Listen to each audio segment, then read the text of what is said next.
na alarming oiba yamna alarming oiba issue se sigi drugs ki issue sineba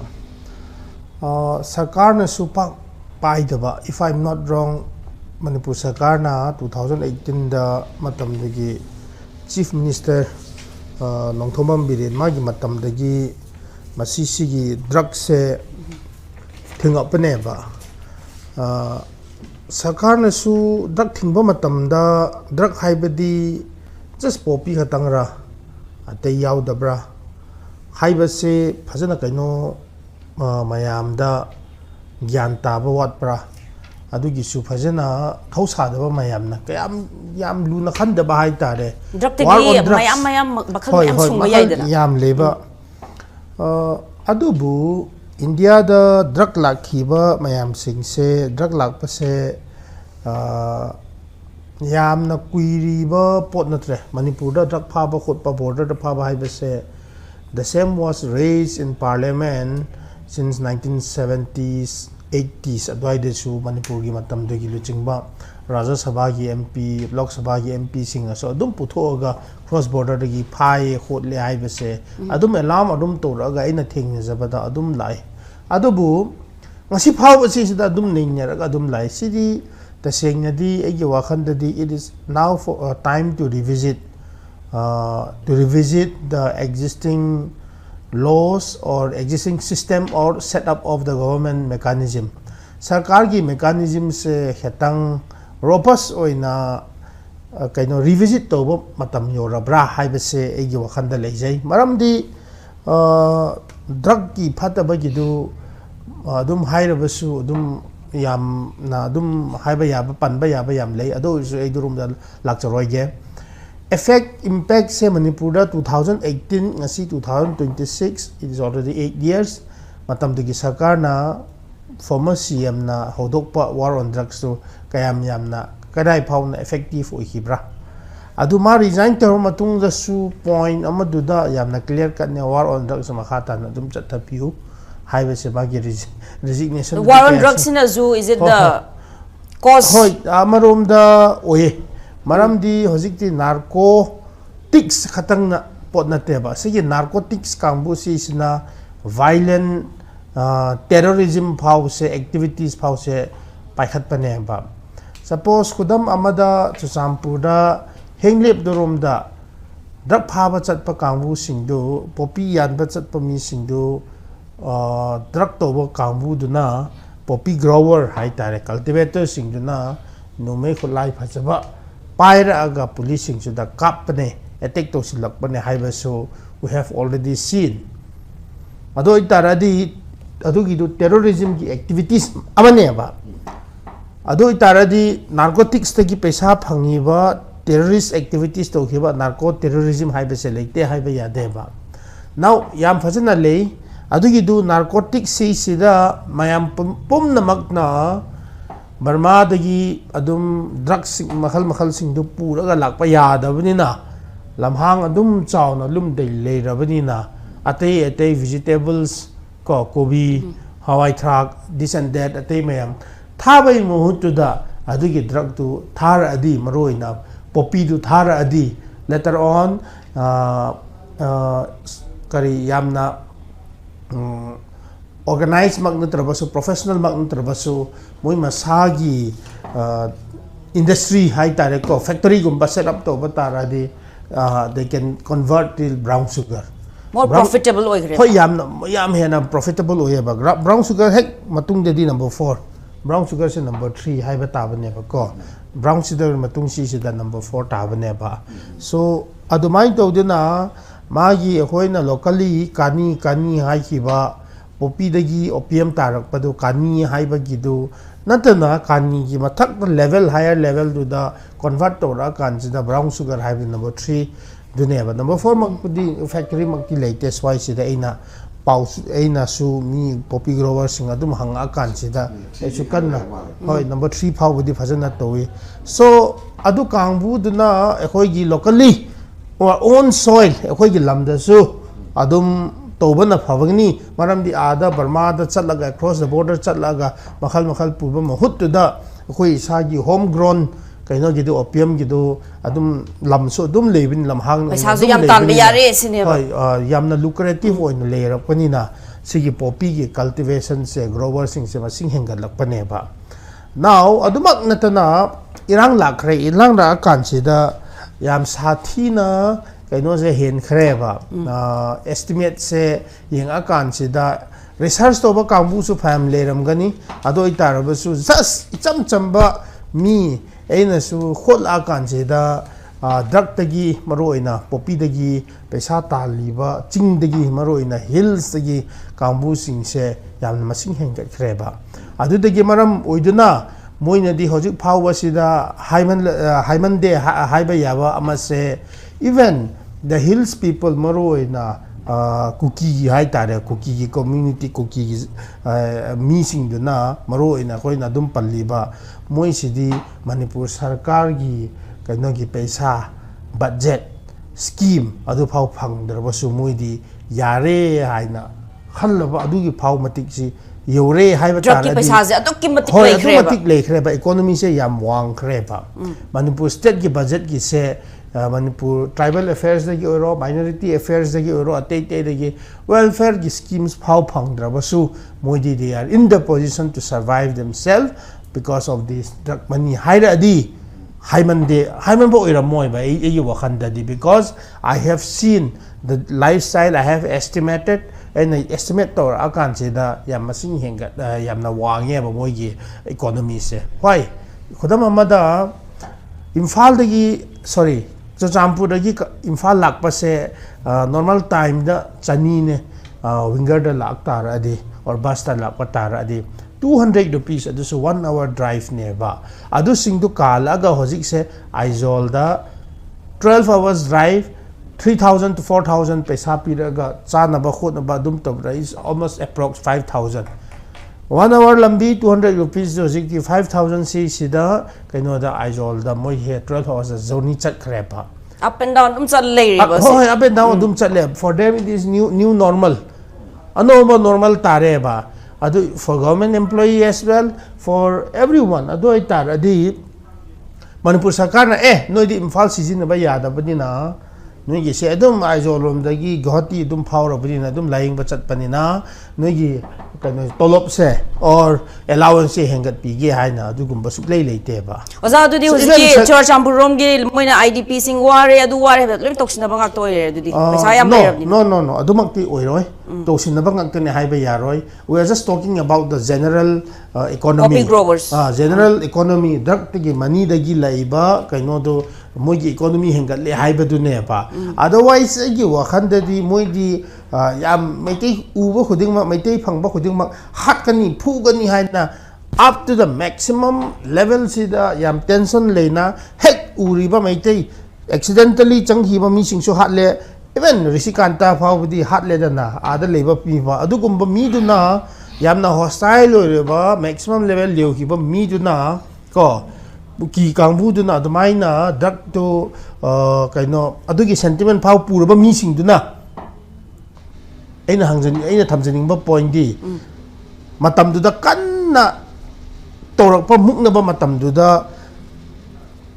moyi economy du kaya mu wang bra haira di yum su phajana saba ngame ba nomai su leiba ngame ba aduga moyi family su fit to ba ngame ba where will they earn Imphal da di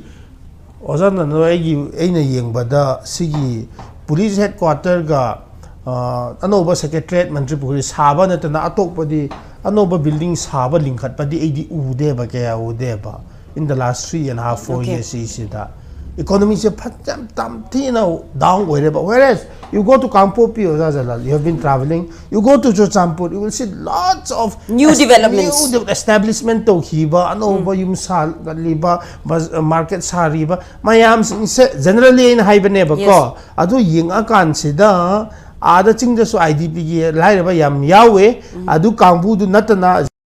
king in the last almost 3 years is the yang batar adi chingi economy se kadai de la pra lan su theng nei ko building su high infrastructure sem gat le private gi ano ba gi hospital ha lekidai ni no bagi shops and establishment yamna lingkhat leba so in the last hoi mi masing hengat padagi adum kaino to godabu meitei kap na bagi meitei hat na bagi damakta paisa su khai gani paisa tanagani ko aduga yum fit to ngai gisu paisa kaino to higani marak du da amuk wangba da building so du sabang amba economy du karai kari economy no haitar adi ayamba du ying batar adi we can sum up that these are all drug money neba drug money aduga drug maram di sarkar thabak to riba mi sing just 40-51 lakh do da just to feed their family neba yum sai hai di kaino loan lo raga du so muk sinba neba if you look in the general economy seeing kan sida egidi I may be very blunt in ying kan sida Ching the Kampupi headquarters, Champugi headquarters, Adogi headquarters, Sagat Liba infrastructure, same private, you may have seen saying in the last 3 years, Kalakpana Tedeco, Kalakpana Tedeba Mugi, but economy do ying akan si the D. So, hoy, narcotics, tagi business, tagi tohiba, by Samasing, Adugi, Madam Uduna, Hoju Power si Sida, Lance Luisin the bar, because Adudagi, Hetankaino. Law and order se lanse le ready breakdown le yeba terrorism activities se dum chathar adi hosik su yamna drug ki damak de more booming oya yes absolutely du de gi neba hosik mayam toriba mayam sing se phaba su masing hengat le dana phaba de ke su oide ba I talked to one of the victims of this drug peddler gi victim si seda moina hairi se akhoi di upai le tre hayaba Upai later accounts the Tobo pot ne. I have very clearly admit to where on the Ozanandua because I've been interacting with many people. Says that Moina di Upai later accounts the Tozer di Apang Bami dum tai, see Matam La consider Toho Drabadi Faraktagani. So we don't want to miss this opportunity. So Yamna Pangdrabasu, Karakara dum Pangbonina, Hosik Matamni, Punchi took not Toba Yaba pot occupation Magna Trabasu. Now is the right time. Crisis is the right time for drugs business to boom. Hari missing su yamna Indian system Indian law se yamna lenient oiba yamna lenient oiba aduga convict taba haiba se yamna atang ba pot neba convict taba missing duna adum yazaraba neba because Indian system of prosecuting or convicting somebody else evidence aroi bi mama sa adum yazar because there are so many loopholes technical procedural labs ki damakta yamna leiban ne ba hand tora consider so it's very rare to convict ko drug ki business story ba missing se convict taning ai se very rare ne ba so do gi maram oiduna I think government maru ina Manipur Sarkar na war on drug se yamna adum committedly adum tobatar adi they need to enhance because Manipur government itself is also a part of the victim ngarang magiso so see sida to come out from this to tackle this kind of terrorism activities most particularly from the narcotics business to hiba missing the thing na se high taradi government se fajana seriously even Tangai Federally Manipur State Government na NDPS Act Magnat Wangbada Masagi State Act su amas simba yaye ba dus pausu same akan sida we need to fight this drugs ko aduna trabadi khoi gi se punsi se population so dum hingatle the number of drug user will drastically jump up adu already Manipur se kamaina santi halakadra adi yam thajaba wale it's time for the people as well as government to collectively fight these drugs okay ozan takui baje hoje ke hogi system the loophole je phajana moina kaino tawre exploit tawre adugi mathakta hoje ki crisis leibasi drug ki business ki damakta de yamna phaba tanjawab ni na crisis edum lehening bayi wafam jini hoje ki drugs traffickers sing na phongdor pase ado ozada loisandringai da question macha ama khatang hangjahoge hoje ozana ngai pambi bada poppy growers sing da judum wari saba gi hypet panbi ki aduna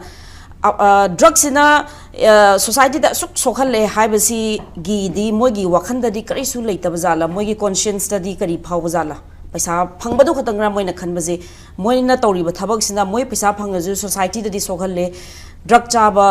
mayam leirakpa si gi di moi wakhalon da kari su leita bazala oza yam nang pa pot se poppy haibase government comes later on Masada lady but charging the soup has nothing nearby, Ozanando. Charge na fazana thing nearby.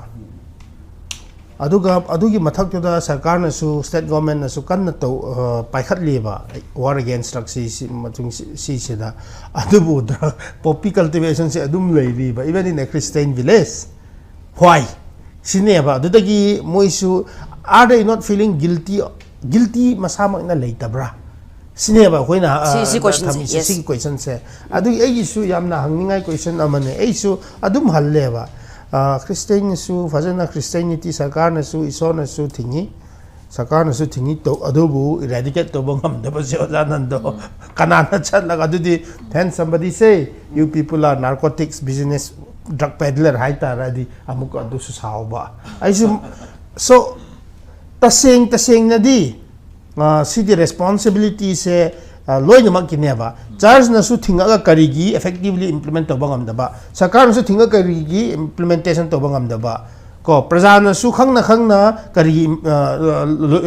kari to pangam da ba church su tight yam chawna pibagi thingbangam da ba jala adugi angle su yam chawna lei ko adugi angle su yam chawna lei adugi maram oiduna adugi so another level of debate amani adubu thingedana